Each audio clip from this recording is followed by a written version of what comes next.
Hi, I'm Omar Guerrero, and I'm in OGL 321, and this is my video presentation for Module 6. How do these resources enhance my knowledge of project management? Well, I am new to project management.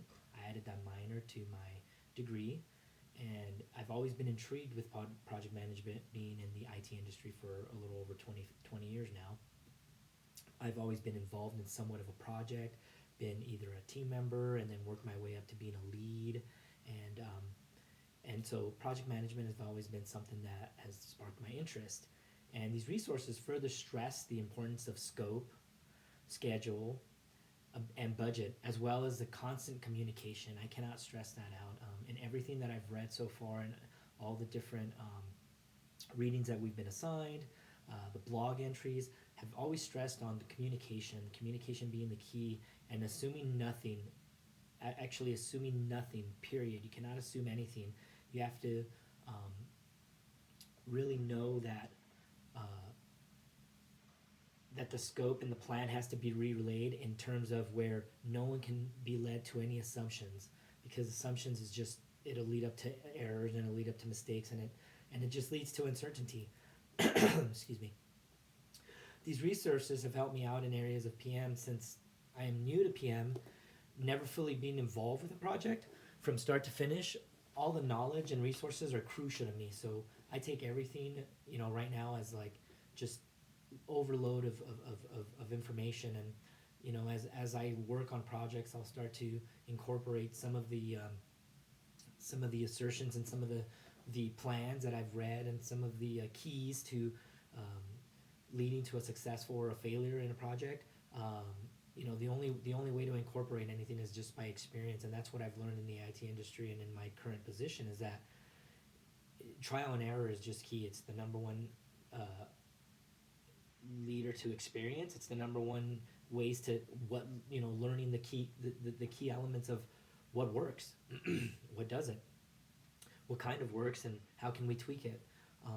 So there's always areas of improvement, and I think in my industry and my business, project management is pretty much of what we do on a daily basis. We always have certain routines, certain things that we have to get done in my team, in my unit, in my business unit, and along the way, as stuff that's a priority gets done, we work on things that are on the back burner, that are other low end projects that are just a constant thing. Cleaning our lab, making sure assets are and our inventory is up to date, and we're moving around assets, and those that are out of warranty get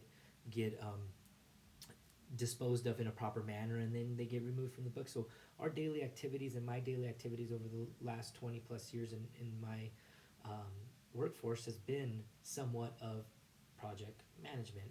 Has been, whether I'm on the team or whether I'm leading a small little project that my manager has had me do. Um, do I agree with all the assertions? I do agree with all the assertions, since I've experienced them as a team member, firsthand exposure and intrigue to PM. Doing other projects like a big Windows project. I got to see where some people weren't invested in the project, and some stakeholders were, looked at the project manager that was my lead, and um, with just negativity, and you never know who's going to try to just make you fail because they have other ulterior motives. And that's one thing, again, in one of the readings, I can't quite cite who it was, but I clearly remember that you have to be patient with personalities, because people's personalities are all different. It's one thing that these simulations, that I've learned from the simulations, was that um, the simulations are a great tool, and it was a great experience to be able to go through it and somewhat kind of get a real world experience. The only problem is that you don't really get a real world experience, because you don't get a chance to dip in. I get a chance to do the simulations to go over budget if I wanted to, and and I still get a points for completing the scenario. But in the real world, can you really dive into that extra budget with such ease? And there was one thing where I want to actually talk about, is in one of the blogs that I read. It talked about where um, a PM did a study conducted among several 100,000 PMs, where 17% responded that they had full authority to draw upon contingency reserves. So what's that mean? Contingency reserves is when you're going into a slight over budget, you know, there's always those contingency reserves that you can that the stakeholders allow you to you know, dip into and take from to complete the budget, and but yet only 17% had full authority to do it, which means that as a project manager, staying on budget, staying within the scope is still, even if you have reserves, you can't just freely willy, you know, go and grab them because stakeholders say, you know, you don't have the authority to do it. It's clearly by experience and by by what happened in real world scenarios. You know, most PMs can't just go grab the extra reserves without passing it through some kind of change control board, and that's what it talked about too. Is whenever, you know, you have certain risks and certain changes and items that creep up, having the right control board and having the right communication that goes along the way with it. Um, you know, my personal experience again is just to keep learning and applying, keep getting involved as much as I can with any projects that get thrown out into our business unit in my current job market and my current situation with my current company. I'm always asking my supervisor and my managers, like, what can I do? Are there any little things that we can do? And they're always giving me small projects to lead, to run, that I can get through. And so far, you know, I've applied what I've learned. And I keep learning. I keep doing, you know, lessons learned in all of the in the different scenarios that we ran, in the different readings. It just talks about communication, and I can't stress enough, even in my daily position, is that communicating with all parties, your team members, stakeholders, top to bottom, bottom to top. That's literally the key to success or failure.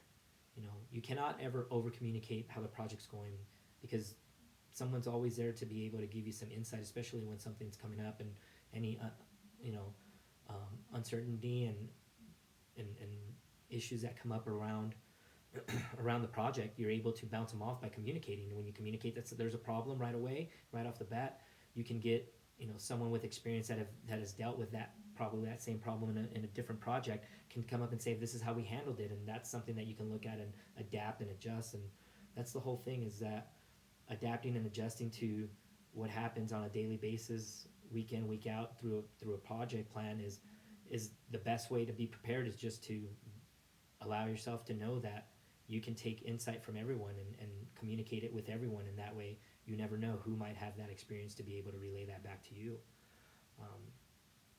So that's what I've learned from this module, and that this is my video presentation. It's probably not the best, but I'm just speaking raw.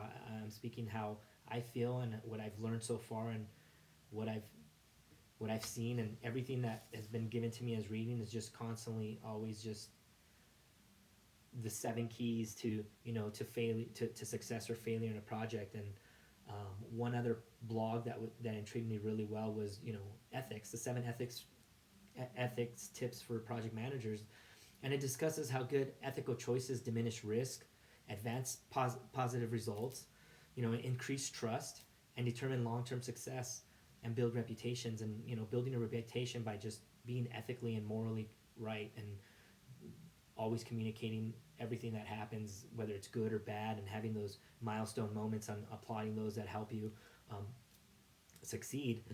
That just builds that that trust in you, and it just continuously builds your own portfolio, that you can be trusted with other projects and bigger projects, and, you know, bigger budgets as well. And it's just the skills, it's learning. Experience is all just a matter of learning and applying what works and what doesn't. And I thank you for your time.